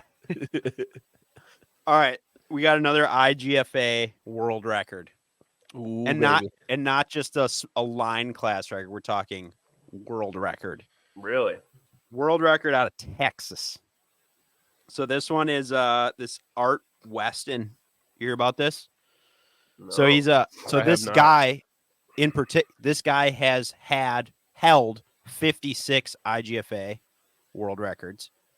He's like one of those guys. I think he chases line class records, right? Oh yeah. So he kind of like he has a laundry. So he currently holds 30 because he's gotten beat out on some or whatever. Yeah. But this one, it sounded like they were chasing a line class record, ended up catching a world record alligator gar in Texas. So he's fishing with what I can only presume is a guide. So the guy he's with is like apparently a pretty well-known alligator gar guide. Yeah. Which when I read into this, I was like, this guy, Captain Kirkland. Come on. Should you be more of a guide? Yeah. So anyway, he apparently is like the G on these gar deal. But this guy, so it's so I'll just specs on the fish. 283 pounds, 8 feet 4 inches, God. 6 pound test line. So yes, obviously it was a line class record also, but I think they were chasing the 6 pound line class record, ended up hooking into the world record, fought it for 2 hours and 45 minutes. Wow. And they landed it. Wow. And this was on Sam Rayburn. It was on Sam Rayburn? Yep. Wow. Yes. So this was like in September. So it's currently like pending world record. It's under review by IGFA, but the guy is like an IGFA he's done it a ton of times. So it's probably just like they go through the process, but it beat the other one by like a significant margin. I want to say it was by like over 10 pounds too. Oh my gosh. But the picture is I can't insane. even imagine. Yeah, they posted some pictures on IGFA about it. I'll throw them in the group chat right now so you guys can look at this shit. Yeah, I want to see this thing. But it's pretty wild. I mean, it's almost like 300 pounds. That's insane. It is. It's wicked. And like to do it on 6 pound too, I can't even imagine because it like in the thing they're talking about, the guy was like so fatigued, like he was just shaking. Like by the time they actually landed I'm sure. And they did release it. So. What the? Wow. Yeah, we'll post it on like Instagram or whatever, but it's freaking sick, dude. That's insane. That isn't. Look at the tail on the thing. So I hadn't really heard of this. It's like Art as Weston wide guy, as but- like a 5-gallon bucket. Yeah. Well, it's as wide as a cooler. That's crazy. That is insane. That's a huge fish. Yeah, it's wicked. But anyway, so they got it. They got it dialed. This Kirk is apparently the man. Obviously. Huh. So That is go. that Wow. is sweet. That's a good one, Pink. All right. We're gonna keep this train rolling. Pink, we got a 1v1v1. What do we got going on? Yeah. So this one should be. I think this one will be fairly competitive. So God. for new listeners, 1v1. This is here on Pass the Barb. We like to assess people's knowledge level. So we'll be doing that again tonight, pitting Bart against Hahner to see who has the most knowledge about bodies of water. Oh boy. Oh, All right. So the way this one's going to work, we have 10 in a row here. Okay. So we cannot tie. There is no tiebreaker. Okay. I will. So basically, I'm gonna. Why didn't you do like 9 or 11 if you didn't want to tie? Okay, Mr. We have Knowledge 9. guy. We have 9. You said you were testing my knowledge. I just thought, I don't want to hear it anymore. Math. We're doing 9. God. And All right. So the way crosses this is gonna one work- off the list. Yeah. I just didn't deleted like last this one anyway. Yeah. Well, fuck you too. That's where it is. All right. So you're gonna get some general factual information about this body of water. You Okay. need to buzz in and tell me what it is before the other guy. We buzz in by saying our name, correct? Correct, sir. So you say your name, you get to answer. If you're wrong, the other person can either answer or wait for the rest of the spiel and then can answer. Okay. Because if you like cut it off mid, whatever I'm talking about, they can hear the rest if they want. All right. All right. So, and all of this information is from the Wikipedia pages of each one of these bodies of water. Ooh, so we're getting scientific. So, I mean, this is pretty legit shit here. Okay. All right. I didn't allow it in college. So there but are all right. some easy ones. There are some that are a little more trickier. All of Okay. these bodies of water are either in or at least partially in the United States. That helps. Okay, thank you. Okay. So there's not going to be some like weird, crazy shit you never heard of. It's okay. I only care about here anyways, so. All right. I don't have Bart, you're going to have to keep score though, because I do not have ability to do so. Okay, I can, yeah. All right. So you get 1 point for getting it correct. That's it. Okay. Okay. All right. Here we go. First one. This is a major reservoir formed by a dam on the Missouri River.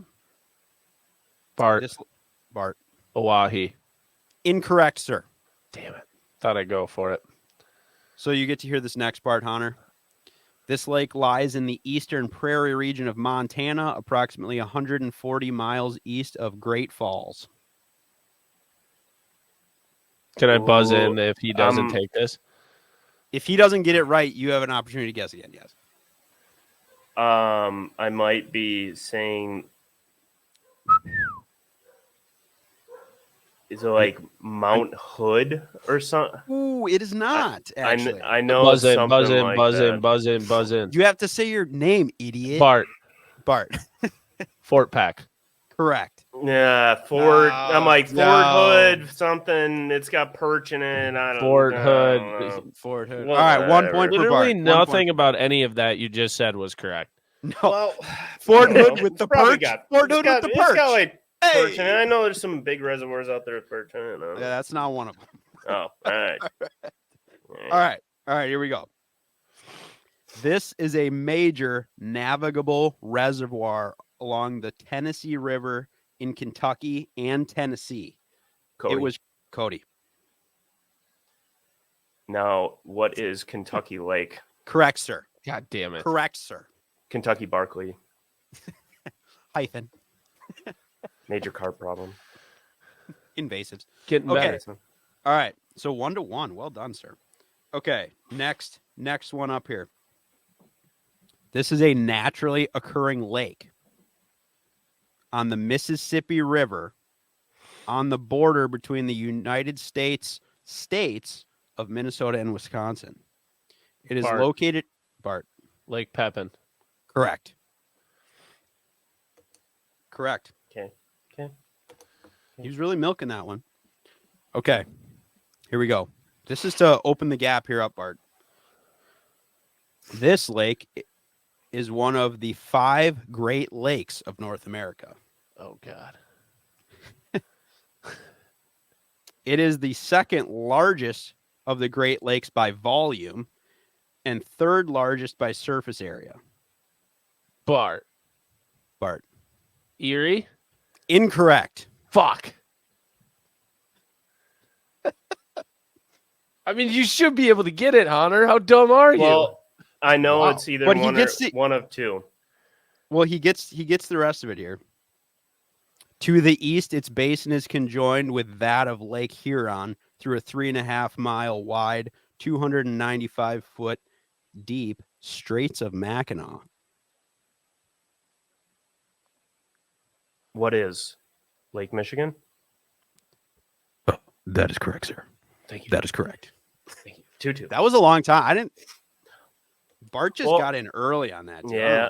I knew it was either Erie or Michigan, so I was like, I'm going to swing for the 50-50, and if I get it wrong, Cody, you'll get it. All right, here we go. And I'm an analytics guy, you know. Yeah. We're moving on. This is a large but shallow lake in the state of Minnesota. Bart, Lower Red Lake. Incorrect. Fuck. It is roughly 75 miles north of Minneapolis-St. Paul metropolitan area. That answered it. It is located in the counties of Aiken, Crow Wing, and its namesake county. Oh, shoot. Can I buzz back in? Mm-mm. Well, he gets to Is guess that it? first. Is that all I got? Well, I have one more fact. Okay. Its surface area He is knows what it is. He's just 100 milking it right now. 32,516 acres. What is Mille Lacs? Correct, sir. Thank you. I just wanted to hear the over 100,000. That's all I wanted to hear. That's all I wanted to hear. Over under 1,000. Okay. Give us the scoreboard up right here. 3-2. Hunter's 5 leading. remaining. All right. Here we go. Located in east central Wisconsin, 137,700 What acres. is Cody? Cody. Yes. Cody. Lake Winnebago. That is correct, sir. Thank you. I thought you were going to guess that immediately before I even said anything. All right. Let's see who's got this one here. Reservoir impounding the Osage River. Cody. Fuck. What is Lake of the Ozarks? That is correct, sir. Thank you. Now he's I think running away with that it. was a formality, I think. All right. This is the one I didn't think you guys would get, so we'll see. All right. This is the largest and deepest reservoir in the Black Hills. Located 15 miles west of Rapid City, South Dakota. Constructed in 1952, the dam and waters are managed by the Bureau of Reclamation. Yeah, that. Okay. No. Wheels are turning. No. The surrounding land is managed by the U.S. Forest Service. It's part of the Black Hills National Forest. Operates a visitor center with a large campground, hiking trails, picnic areas, beach. South Dakota landmark. I actually have no idea. 54,000 to 94,000 acres based on water level. I am just going to take a stab at it. Take a stab. Devil's Lake. That is incorrect. That's and it is North also in the Dakota. wrong state. Oh, I don't know. Never been there. It's not Oahe. It is not. We only know 2 lakes. Well, I know Sakakawea is out there, but it's not Sakakawea. It is not. I don't know what it is. You want it? I have no idea. Lake Pactola. Yeah, I wouldn't have got that. Wouldn't have guessed. All right. Ready for the next one here, boys? Yeah, Cody won, but give it to us. This is a reservoir located in the southwest corner of Georgia. Cody. Bart. I got to give Cody that one. Lake Eufaula. Incorrect. What? Really? So the Chattahoochee and Flint rivers join in this lake. Come on, Barb. I'm gonna. Oh wait, it's Seminole. Yeah. Correct. Bart Seminole. Correct. That's what my guess was going to be. I thought it was. All right. Maybe you thought wrong. I don't know. I mean, my geography was spot on. Spot on. Georgia. All right. Farther west than Seminole. Let's do the scoreboard update. What do we got? It's 5-3. All right. This is worth 3 points. Oh shit. Okay. Right. This is for all the marbles. All right. We'll start with some more factual information here. Let's go with. Wow. My Wikipedia's in Spanish, so we might be in trouble here. All right, it's a 3-point question. Wow, I'm going to read this in Spanish. Yeah. Okay. All right, we're back. All right, so this is a reservoir. It is 620 square miles. No, that's wrong. That's the catchment area of it. The surface area is 47 square miles. Let's see.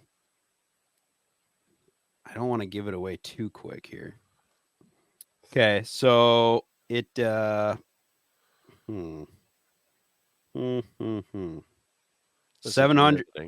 Well, I don't want to just tell you what it is. This is in the Northwest United States. Highly recreational area. It is a It's on the North Fork of the. Oh, I don't want to say that. That'll give it away. Boise National Forest says Bart. Cody. Bart. Cascade. Yes. Damn it. I win. Wow. All right. That's like. It's like. Is a true daily double. I don't know. I don't know, man. My math that I was really good at the beginning of this segment tells me it is now 6-5. I wanted to beat around the bush there, but every single sentence in the whole thing just said Cascade something. I was like, fuck. I was sitting there going, it's either Coeur d'Alene or Cascade. I just need to figure out which one it is. All right, well done, fellers. That was good. That was good. All right. So let's get into this weigh-in. Yeah, so now we have a new weigh-in. So for people who are new to the podcast or been here for a while, this segment is about we basically pick a team, snake draft style, of various things in a topic to try to assemble the best team. You vote for it on social media. And today's topic, what is today's topic, Pink? Today's topic is the best hangover food. This will be a good one. Okay. And to determine order, we're going to go off of one? Yeah, and I'm trying to bring up the archive. That Hahner was here, or what? No, we'll just sub Hahner in for Sobe in terms of the votes. Okay. You're the third pick. I'm first. Okay. So I'm 2. Yep, you're 2. Fuck. That's not good. That is not good. Well, we'll see how this plays out. We'll see. I would like to make a trade with Cody. You'd like to make a trade with me? Well, he has to approve that. I'm just not prepared. Okay. Why are you not prepared? Okay. So I get, prepare. But I could go first overall. I do have an idea. So you either go 1 of 1 or you get the wraparound. That's really actually I'm gonna go 1 of 1. I'm gonna go 1 of 1. I got it. Okay. Well, if you didn't go 1 of 1, I knew I was gonna take your 1 of 1. Oh my gosh! You give them 3 points, and you get. This is fucked. 1 of 1 best hangover foods. I am going to go with Casey's breakfast bacon pizza. Fuck. I literally typed that right here because I knew you were going to say that, and I wanted to take it from you because I knew how mad you'd be. Ooh. Ooh. I mean, that's just a classic. It is. That is a classic. Arguably the best hangover food. All right. Truly is. All right. Pink, what do you got? I'm going with the Quick Trip croissant breakfast sandwich. I mean, that's a staple. It's always up there. I would say religious, maybe. Yeah, it's always up there. It could be midnight. It could be noon. Oh, it's there. That same croissant is waiting for you. It's there, and it's ready. It's always good. I'm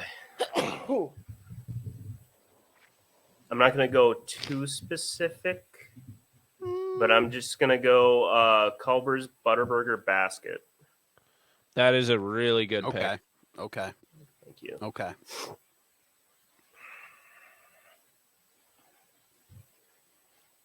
So you got the wraparound here, Cody. Oh shit. No, he's lost in the He's drought. just like, I'm what lost. did I eat yesterday? No. No. He's He's on the Harrier. That's Don, actually. Don Perry. Oh, I know what I'm gonna go with for you Southern listeners. The Chick-fil-A breakfast. I don't know the exact name of them. I'm throwing this off the top of my head. They're like bite-sized biscuit chicken finger things. I have to look it up now because I'm gonna get murdered. I'm sorry, we don't have them. Yeah, look it up. Well, you have to have a name either way. Yeah, I need something to write down. All right, hang on. Gotta have it. Hold on. Gotta have it. Gotta have me that Chick-fil-A, baby. Oh, that's fuzzy. Oh, yep, here we go. Chicken minis. Chicken minis. Yep. They're like these bite-sized little wonderful biscuits with like nice sweet honey. Chick-fil-A chicken minis. Chicken minis. Yep. Got it.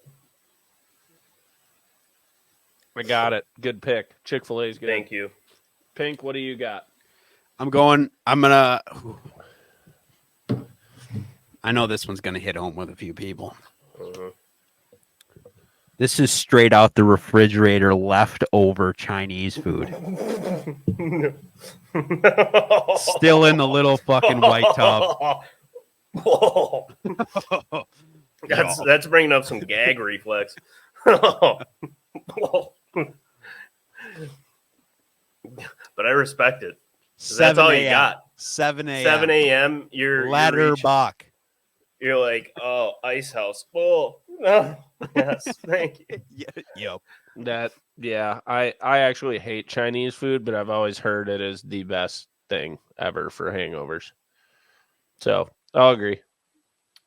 Next pick, I'm going to go. I guess you guys kind of get to decide on how generic I can be with this. I just feel like this hits. So I can be more specific if I need to, but I think it's just good. I'm just going to go with literally Taco Bell. I feel like you got to dial it in a little more than that. You can't just take a franchise. Yeah, bro. I can't just say Chick-fil-A because I would have just said But like, select a menu item. I am just arguing the no. Taco Bell in the sense of when people are hungover, what do you want? You just say T-Bell. And it doesn't even necessarily mean what you get. It's just You it's have the to pick- only fast We gave food that's you the like 3 that. You have to pick. points. You You have to gotta, pick. You gotta You have pick to something. pick. Because you could sink yourself here. Yeah, see, I know what I like. Yeah, But I I'm wouldn't gonna say go- that. I'm I would gonna go say with the Taco opposite Bell. of what Like- that is. I'm gonna say the Taco Bell. I'm gonna go with the Doritos Locos Tacos. All right, yeah, that's fair. That's fair. That's Well, fair. You're gonna have to wait till after breakfast time for that shit. I don't normally when I'm hungover. I Pete don't Davidson wake up till isn't. noon. Let me get that crunchy thing. What's good here? What? Oh my god. Next thing I'm gonna go with.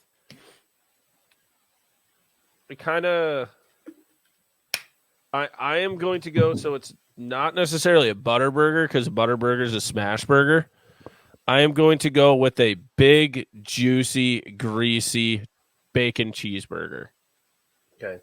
From All right. anywhere, like a big juicy one, you know what I mean? Not necessarily a smash burger, like a butter burger, which are fantastic, but a Yeah. big greasy bacon cheeseburger.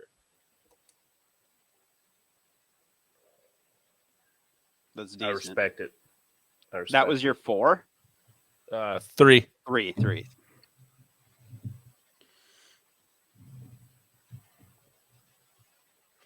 Pink, you are up. All right, I'm trying to diversify a little bit here. I like that southern swing idea. I might go for that. I had one of those down anyway. I'm going with the Wawa breakfast bagel. Yep. Solid pick. Yeah. Solid pick. Yeah. From experience, that is a good one. That'll get you through there, boy. Yep. Just load me up. Just get a solid base going. Yep. Yep. Fire it down the pipe. Yep. And just saturated with Pedialyte and whatever Gatorade sports drink you can find. Mm-hmm. Side note, Bart, have you tried that flavorless Pedialyte? Yeah, I accidentally bought it. It's awful. Yeah. Hunter, you had that one? The flavorless Pedialyte? No, I don't think I've ever had that. I don't think Try I've it, ever. dude. It's wild. It doesn't even Really? It really throws you off, man. because it's like it doesn't even feel wet. Yeah. It's kind of fucked. like you're drinking glue. Really?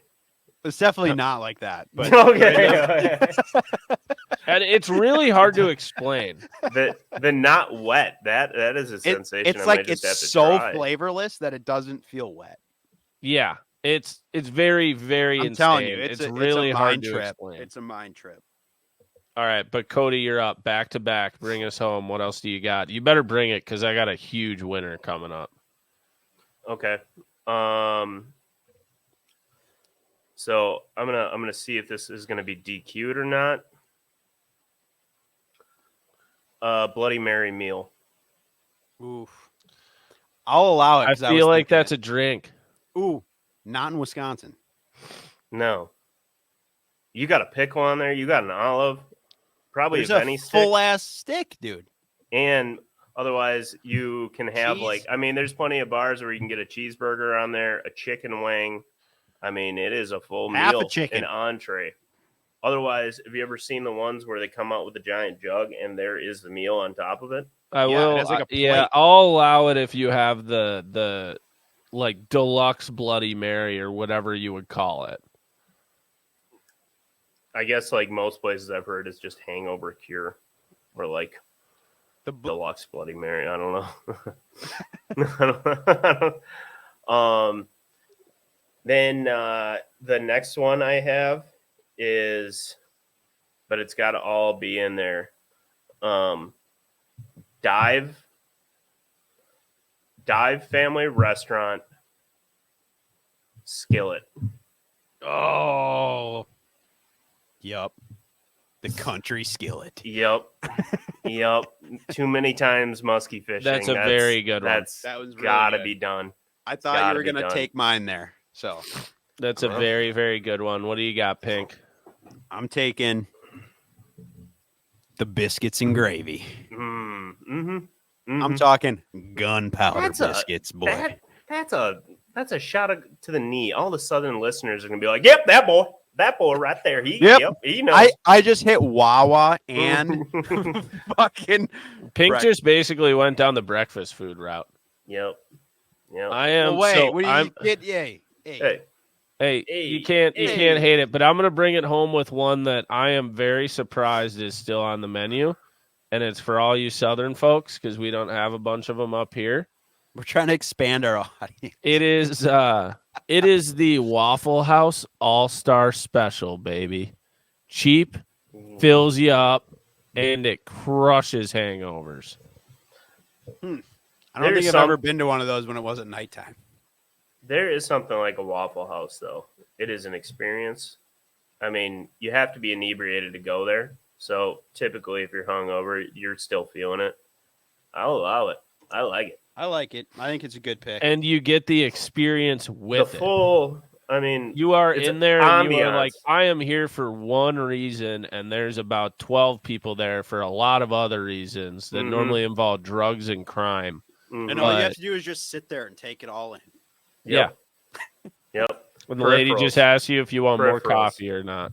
Just keep the scissor coming. Straight peripherals at that place. No staring. Just all right. So this one, we have got final teams. Here we go. And you guys will be able to vote for this online. We've actually been getting a ton of interaction on these online, voting wise, like a lot of votes. So keep voting for them. You'll see it up. Normally I have it up on like Thursday. So make sure you vote on the poll on Instagram. But we got Bart for best hangover foods. Got Bart with Casey's Bacon Breakfast Pizza, Taco Bell Doritos Locos Taco, a big greasy bacon cheeseburger, and a Waffle House All-Star Special. Then we have got Pinkalla with a Quick Trip croissant breakfast sandwich, leftover Chinese food, Wawa breakfast bagel, and biscuits and gravy to bring it home. Oh, that's kind of good, boys. That's kind of good. That's pretty solid. And then we got, I think you can tell on Pinkalla's menu. Well, you can tell on all of ours. Basically, the thing is carbs. Lots of carbs. Yes. Carbs and a little schloob on there somewhere. I was going to say, you can tell Pinkalla's like 10 days into his diet again. I'm not eating carbs because he just went with bread, basically. One baguette, a baguette. And now then introduce us to the team who will be winning the Las Vegas Open. Yeah. Take it away, Bart. We have got Hahner bringing us home with the Culver's Butterburger Basket, Chick-fil-A Chicken Minis, the Hangover Cure Bloody Mary with all the toppings, and a Dive Family Restaurant Skillet. Fuck, we should not have let him have that bloody. The bloody is going to kill you. The bloody was the dagger. Because it was kind of like a middle of the road. Pink went on your side. Pink went on your side, so I allowed it. Only because I had it on my list, dude. But I said I would have had it on my list, but I'm like, no, that's a liquid. I can't do that. Gotta be but from you Wisconsin. always bring some bullshit, so. The Bloody Mary is way more not food than a cheese curd isn't fucking round. So let's get out of here. Fucking start this. Cheese curd is round? Not a fucking chance. Absolutely ever. It is. No, it is not. The most engagement we've ever had was people texting me to say that a cheese curd is not round. So you want to talk? Guess who won that weigh-in, bitch? Guess who won that weigh-in, bitch? Who cares? You wasted it on a 1-of-1 using fucking. Guess who won that weigh-in? Pizza. Guess who took last? Who? Numbers speak. I took first. You took last. Guess who's won the last 4 weigh-ins? Me. What do you want? You want to know? You want got an a bunch award? of like you want random accounts, just burner accounts. I do. Just Pink voting used on to be himself. the guy winning everything, and I'm slowly taking over. All right, slow down. Adam Bart. A Bart. I remember my first W. All right. Next up, we are moving into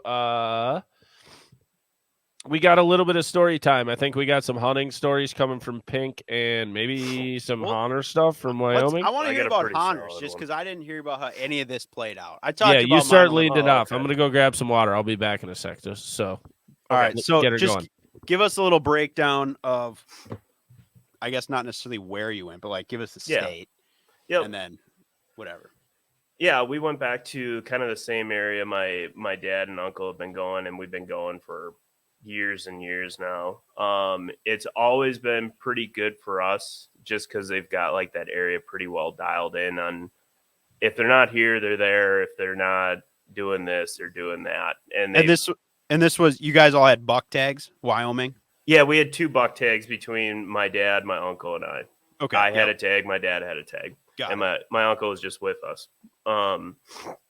But right from the get-go, we kind of knew it wasn't going to be great just from the last time we were out there. Last year we were out there, we got pretty lucky on some cheeky stuff to fill 2 good bucks or to kill 2 good bucks. It was like pulling the last like trick like out of your sleeve to actually kill these things because the normal areas were not producing at all. And this time around is kind of the same thing, but even worse. Like we were going to areas and where we normally see 200 mule deer, we were seeing 5. Oh, the numbers were just that down. Oh, the winter kill was horrible the last couple of years. Horrible. Was it snow depths or did they get like EHD in that area? Or do you know? Maybe don't know. I don't know. Okay. But they got. I was hammered. Yeah. Like deer numbers are down. Actually, the antelope are not terrible, which is weird. That's weird. Yeah. Which is weird. Like there's good antelope to be had, but we didn't have tags for them. But anyway, like we were basically just like hoping for anything to really appear. I mean, it was more or less a lost cause by like day 2 into a normal year. We'd have already passed like 10 to 15 shooter bucks, and now we haven't seen one, except the one I spotted early in the week. We spotted a really nice one, which I would have shot probably first day, and so we went to a bunch of different areas. Couldn't really find much. A lot of raghorn stuff. I just wasn't gonna fill a tag on. Just I don't need to fill a tag. Like we have plenty of meat back home. Like we're gonna kill some whitetails and it's gonna be fine. Not a big deal for me. But we did spot the one real good one. And for the next few days afterwards, after seeing our other areas were just shot out and there's like people freaking everywhere, dude. It looked like public land in Wisconsin. I mean, it was horrible. Shit. Like there was, we were just driving around and looking at camps. I mean, guys were coming out with like this, like it was public land, Wisconsin, and the amount of Wisconsin plates it was crazy. Just little 2x2s and shit. Oh, just like rags, just rags. Oh my god! And we actually came. The funniest thing, I wish I would have like. We were looking through binoculars, but there is a Amish camp that was hunting. An Amish camp, like a full community set up in one of like our primo areas, and we're like, well, I know that motherfucker's willing to walk, so we are screwed back there. Yeah. and like it was hilarious because the women were like full garbed, like gowns. Oh, they had like a full squad. A full squad. They had like 25 people. Holy shit. Ready to kill. And like the women were ready to haul some shit back because they had blaze orange bandana or whatever the hell they wear. I am not joking. We were looking at it through binoculars. I'm like, oh my God. They're ready to go. They're ready to go. This is the harvest. This is it. We didn't get the cows that we were looking for. Not the calves didn't survive this year, so we're going mule deer hunting. Oh my! But God. I guess the coolest thing, so most ironic thing, is I made fun of the woman who accidentally shot 2 elk in Wisconsin, and I came very close to coming to doing that myself. I got a little excited. I saw a giant fork hanging out of a sage bush in like a little cedar tree. I'm like, oh my God, I found one. I found one at 40 yards. Safety off, finger on the trigger, crosshair dead at that fork. and it must have winded me because up it came. I flinched and I felt my finger graze across the trigger. Up stands a 5x5 elk in the middle of the fucking desert, dude. Nothing else around. I haven't seen an elk print, elk shit, no sign of an elk. Like, and here's a bull. There's a bull out in the middle of nowhere, out in the middle of 45 miles away from the mountains. I don't know what it's doing out there. It's nowhere near like the herd that lives out there. It's probably 30 miles away from them. He's lost, just living out there. Almost dropped that motherfucker in its tracks. And punching tags, baby. Punching tags. We would have came home with a full-grown elk. But I guess the coolest thing was I did see a mountain lion. I saw a mountain lion through the binoculars chasing around a muley. That was pretty sweet. Oh, it was like chasing one. It was chasing one because I thought like someone on private was like walking towards this group of does and like small bucks. Every night there's this glassing point that we'd glass whatever, and the same group of like 25 does and small bucks came out, and I thought someone was walking in public because they just dispersed. Like, what the hell? So my binoculars, I'm looking at like 900 yards, 800 yards, and you could just see a tail out there, like waving around and whipping around, and then it disappeared. And then the next thought was, I have to walk right through there tonight. This is great. And but it ended up being fine. But that was kind of the most of our trip. It was fun to get away from work. It was definitely refreshing, but not very productive this time around. And yeah, so you only saw one shooter buck, and that was before the season. Oh, yeah, and it was before season, and I never got around to that story. But we went to the taxidermist to pick up and like chit chat with him, and I could, for the life of me, it was a smaller area where he would have been, and I could not find him. We couldn't find him, and I looked up in the rafters where, you know, they like people bring their deer because it's one of the only taxidermists, and there it's sitting. I'm like, oh, literally the buck you saw. The buck is right there. I'm like, oh, yeah, no wonder I can't, because it's dead. And then the outfitter, that's when I knew we were really fucked. The outfitter came in with a bunch of antelope, and he's like, yeah, we shot that one the other night. I'm like, yeah, we spotted that one. And he's like, yeah.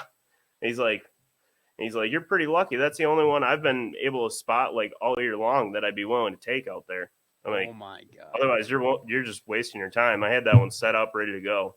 And he's been living out there on a spotting scope, probably. Yeah, like a local. Jesus. Like, that's wild that the numbers are that down. Bad. And I can't believe like how many tags they gave out. Just the amount of pressure was unbelievable. But like little side story, my brother is in Idaho right now, mule deer hunting, and he just on a whim he like sat up all night. Their tag system, like it's a draw, like I don't know how you describe it, lottery, where you sit on a computer and you like try to be the first one to get your tag. And he did that, and he sat on the computer, got his tag, and they just went on a whim to go out to Idaho. Well, lo and behold, he finds like a giant group of elk in his area, and not mule deer. So now his next game plan, and I am not joking, he is using TINDER to try and come up with an area to figure out where to go mule deer hunting. That's fucking beautiful. Yes. He is using. I hope this pans out. I really do. I got. Oh, is that what you sent me? That is what I sent you. I didn't know what literally. The fuck it was. Yes. Check. What does that say? Check. It says yes, dear. Where the fuck they at? Ain't seen shit out here. And then she responds back. Check Cascade. Trust. Because before the season, what they were doing is they would make fake girl profiles and were going and liking all the dudes with like mule deer in their pictures. Oh my God. This is so good, dude. It was so genius. Smart. So genius. The little shit. He's smart. He's smart. And he was fucking with all these dudes. So that's how he figured out the area to like put in for tags. Dude, I'm gonna. And I'm like- we should like film this. We'll put this out, and people will be like, "What the fuck?" Like you got like the Seek One guys, all this crazy shit. And you're like, yeah, we're on Tinder, bro. Yeah. And he would only like the ones with like deer in there, like deer, Oh like my elk God. or whatever in there, And of course, these dudes are eating it up. eating it up because he just puts like the most absurd profile together. Yeah. They're All like, right, this well, is my too good my to be next true. 48 Yeah. hours is decided. So When you you're heard it here for Pink going to first, folks. Colorado. Yep. That's next level scouting. I gotta appreciate that, dude. That is That is That some is hustle. very low smart. key. I'm gonna use Straight that. to the source. I'm for sure using that. I swear to God, if he shoots a giant muley out of that area, It will be Could because you of heard it Tinder. here Imagine, dude. you heard it here first. That is Oh my awesome. God. All right, Yeah, I thought that was pretty genius. Pink. What about you? I don't know. I felt like I kind of dealt what I had at the beginning here, but trying to think if there was anything else crazy because it was such a short trip. That's the bummer, right? Like they've just been like short trips so far this year, like these 4-dayers. I always feel like you got to dedicate. You got to have like 5+ minimum for anything. Mhm. Like I don't, Hahner, how long were you in Wyoming? We're there from day before season until like 6 days, 7 days. 6. Yeah, see, that's Yeah. solid. I mean, it was like that's tough when you're. I like, mean, not in yeah, them, like, but I would agree with you. You need at least 5. because otherwise I you're trying like- to rip off these like 3-day things. You don't even have like any scout time or anything. No, you need like a dedicated amount of time to get the job done. Otherwise, you're just like, you have no chance to be choosy or anything. It's like, well, there it is. Yeah. Well, it takes you 3 days to just get in the game, Yeah. and then you maybe have a couple days to actually get it done. Yep. I Um, would agree with you. Yeah, I don't know. Honestly, I didn't have anything like too crazy happen out there. That's why I'm like, I don't know. It was just solid. It was a solid rep. We got a cut. Well, so DeMarkey was out there at the same time as I was, though. So I'll dish a little bit on his deal because it's pretty cool. So this was the first time he drew a swan tag for out there. Oh, really? Yeah, and he never had. So that's like, I think Wow. they used to be like pretty easy to get because like nobody applied for them. Now it's still like a lottery, but you can get them fairly frequent, like once every couple of years, probably for North Yeah. Dakota. But he drew it first time ever this year, and I don't know how well if they filmed this part of it or not because he was pretty hyped to like try to decoy them because they do come in pretty well to that. But he basically did like a spot and stock swan hunt, and they killed one like kind of like at like sunset one day, like swimming past, and he shot like a magnum. And so he sent me. He was so hyped, dude, because it was like he like all he wanted to do on that trip was smash a swan, and he got Yeah. one. And he sent me a picture of it on his tailgate of his truck or whatever. And I'll send it to you guys so you can see it. But he was so hyped. I think he's up in Saskatchewan right now. Like he went straight from North Dakota to there pretty much. Nice. Yeah, that's so sick. But he was hyped. So that's like, I don't know that a ton of people even know that you can do that. But they only give out like, I think it's like 2,000 tags every year. Wow. But I was psyched that he got one because when I could tell he was really pumped. Let's see. I'll send you guys it. But it's like a big ass thing, you know. What the fuck? All right, let's see what we got here. Anyways, I'm waiting to see this thing. dude, trust me, this is not going well. Oh God. Oh God. All right, you'll just have to trust me, I guess. Okay. That it was a giant. We trust you. It was a giant. It was, yeah, It was It's so big. big. Oh, Oh, I just got the picture. Dude, that thing's huge. unreal, huh? Unreal. Yeah, it's so big. Wow. Wow. Ooh, yeah. Yeah, ooh, wow. Fuck Okay. you guys too. Well, yeah, you got a big one coming up though, right? So preview I a am. little bit That's for people when we get back at it. What do you got coming up? All right, so limited entry bull tags in Colorado. We got 2 Ooh. tags. We're going out there. It's a 9-day season. Going to be there for like 11 days. That'll be pretty much. sweet. Oh, son of a bitch! All right, What? nothing. Just my internet, dude. It's unreal. You didn't skip out at all. You're all good, baby. I did on this end. But anyways, yeah. So it'll be pretty much just living in the backcountry for 11 days, basically. They just got hammered with snow out there. I think Is they that had. good? Well, I mean, it'll it can be good. It depends because I think they got close to a foot of snow where I'm planning on being. It's supposed to be warm like throughout the week, so it could potentially melt some stuff. Which, as long as there's some snow, it's good because it might push them out of the higher country if it's really deep. But it's nice you can see tracks and like kind of where a herd has been or where that type of thing.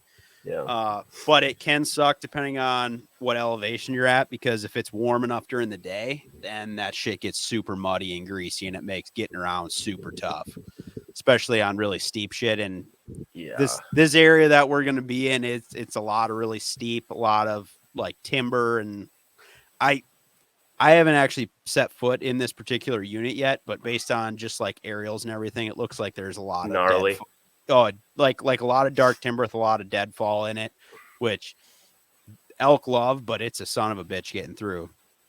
So we'll see. I don't know. It's a limited entry hunt, which I like. At least it doesn't mean that there's not going to be a ton of hunters, but it's just it kind of spreads people out, and people are maybe a little more picky in a unit like that. So not every raghorn bull gets blasted as soon as it steps out in a meadow somewhere.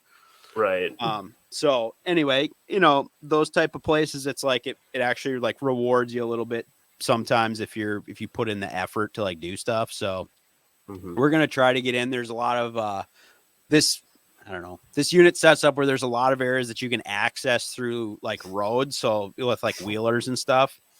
So you can get deep into some areas, and then there is a lot of wilderness where you can't take any wheeled vehicles at all. So I think we'll probably be kind of on the border of some of that, because we kind of just like getting in deep and steep and getting away from people. Yeah, I don't know. I just like that more. I know you can smash them in kind of both places, but we're getting a little bit of intel from some guys. We know someone that's hunting it actually first season, which is right now. So First Rifle opened on Saturday. That'll be nice. And so we're getting like some firsthand information about someone that's in the unit now.